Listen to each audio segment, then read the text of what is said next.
BA भाग 1 semester 2 paper number 2 इतिहासचा ज्यावेळी आपण अभ्यास करतो त्यावेळी पहिलं मॉडेल नंबर फर्स्ट होतं ते छत्रपती संभाजी महाराज, महाराणी ताराबाई, छत्रपती राजाराम महाराज यांच्या या उपघटकांचा आपण अभ्यास केला। मॉडेल नंबर सेकंड मध्ये ज्यावेळी आपण अभ्यास करतो त्यामध्ये तानाजी मालुसरे असतील, बाजीप्रभू देशपांडे असतील, अंबिराव मोहिते असतील यांच्यासारख्या कर्तृत्ववान सेनापतींचा आपण अभ्यास करत असतो। हिंदवी स्वराज्याची स्थापना करत असताना शिवरायांनी आपल्या समवेत असणारे जे मावळे असतील त्यांच्या सहकार्यानेच आपल्या हिंदवी स्वराज्याची स्थापना केली। त्यांच्या समवेतच असणारे कायम त्यांच्या समवेत सावलीसारखे असणारे सगळे कर्तृत्ववान सेनापती असतील। यामध्ये अंबिराव मोहिते असतील, बाजीप्रभू देशपांडे असतील, तानाजी मालुसरे असतील। ज्यावेळी पहिलं स्वराज्याचं तोरण तोरणा या किल्ल्यावर बांधलं, तोरणा हा किल्ला मुघलांच्याकडून आपल्याकडे घेण्यासाठी किंवा आपण तो किल्ला काबीज करण्यासाठी त्या लढाईत देखील तानाजी मालुसरे यांचा सहभाग होता। तानाजी मालुसरे यांचं कर्तृत्व प्रत्येक प्रतापगडची लढाई असेल प्रत्येक लढाईमध्ये होतं। ज्यावेळी तानाजी मालुसरे यांच्या मुलग्याचा विवाहाची गडबड त्यांच्या घरामध्ये चालू होती त्याच वेळी छत्रपती शिवरायांनी त्यांच्याकडे निरोप पाठवला की आपल्याला कोंढाणा हा किल्ला जिंकायचा आहे। हा निरोप ज्यावेळी तानाजी मालुसरे यांच्याकडे आला त्यावेळी त्यांनी तिथंच ते लग्नाची जी गडबड होती किंवा लग्नामध्ये त्यांचं असणारं जे कर्तव्य होतं ते त्यांनी बाजूला ठेवलं। ते त्यावेळी काय म्हणले, आधी लग्न कोंढाण्याचं त्यानंतर रायबांचं म्हणजे त्यांच्या मुलग्याचा विवाह त्यानंतर, असे शब्द किंवा असे उद्गार त्यांनी त्या काळामध्ये काढलेले होते। मग ती लग्नाची गडबड असेल ती तिथंच ठेवली आणि ते डायरेक्ट रायगडवर पोहोचले। त्यावेळी शिवरायांनी एक विश्वास किंवा शिवरायांचा विश्वास त्यांच्यावर होता। त्यांच्या समवेत असणारे अनेक सेनापती आणि 500 सैनिकांची फौज घेऊन तानाजी मालुसरे हे कोंढाणा किल्ला जिंकण्यासाठी गेले। त्यावेळी त्यांनी द्रोणगिरीचा जो कटडा होता त्या कटड्यावरून ते वर चढलेले होते। दिवसा त्या ठिकाणी जाणं असुरक्षित होतं म्हणून हा प्रवास त्यांनी रात्रीचा केला आणि द्रोणगिरी कड्यावर ते पोहोचण्यासाठी त्यांनी यशवंती नावाच्या घोरपडीचा त्यांनी उपयोग करून घेतला जी त्यांच्या समवेत होती।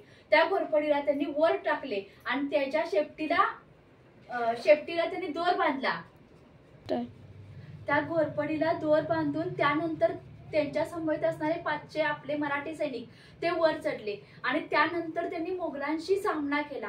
तो सामना करत असताना तानाजी मालुसरे यांच्या समवेत असणारे जे सैनिक होते ते देखील धारातीर्थ पडले, पण या घोरपडीच्या साह्याने ते वर गेले आणि त्यानंतर त्यांनी काय केलं तर ज्या गवताच्या काड्या होत्या किंवा गवत जे सगळं होतं ते पेटवून दिलं, गवत पेटवून दिला आणि त्यानंतर त्यांनी आपला हा कोंढाणा किल्ला मिळाला। पण त्याच वेळी तानाजी मालुसरे यांनी त्यांच्या प्राणाची आहुती दिली की शेवटपर्यंत त्यांनी आपलं लढणं शेवटच्या श्वासापर्यंत त्यांनी थांबवलं नव्हतं। त्यांच्या समवेत असणाऱ्या अनेक जे सगळे सहकारी होते त्यांना देखील माहित होतं की तानाजी मालुसरे हे आता म्हणजे ते आता मृत्युमुखी पडणार आहेत, तरी देखील सगळ्यांनी आपल्या जीवाची पर्वा न करता तो कोंढाणा किल्ला मुघलांच्याकडून जिंकला। आणि ज्यावेळी तिथून ते गवत पेटलेलं ज्यावेळी ते दिसलं त्यावेळी रायगडावर शिवरायांना समजलं की आता तानाजी मालुसरे यांनी कोंढाणा किल्ला जिंकलेला आहे।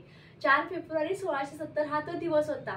दुसऱ्या दिवशी शिवरायांना समजलं की तानाजी मालुसरे यांचे निधन झालेले आहे।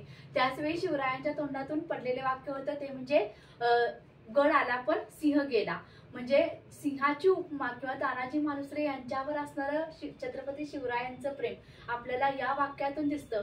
म्हणून कोंढाणा किल्ल्याला सिंहगड हे नाव दिलेलं आहे। म्हणजे तानाजी मालुसरे यांनी तिथं प्राणाची आहुती दिली आणि त्यामुळे तो किल्ला आपला झाला आणि यांचं नाव कायम स्मरणात राहावं यासाठी त्या किल्ल्याला त्यांनी सिंहगड नाव दिलेलं होतं। आपण बघतो की छत्रपती शिवरायांनी प्रत्येक किल्ल्यासाठी कोणतं ना कोणतं तरी एक आठवण म्हणून ठेवलेली आहे। कोणत्याही किल्ल्याला त्यांनी स्वतःचं नाव दिलेलं नाही, पण जे सेनापती ज्या कर्तृत्ववान सेनापतींनी आपल्या प्राणाची आहुती दिली ज्यांनी स्वामीनिष्ठा म्हणून ते कर्तव्य पार पडलं यासाठी त्यांच्या स्मरणार्थ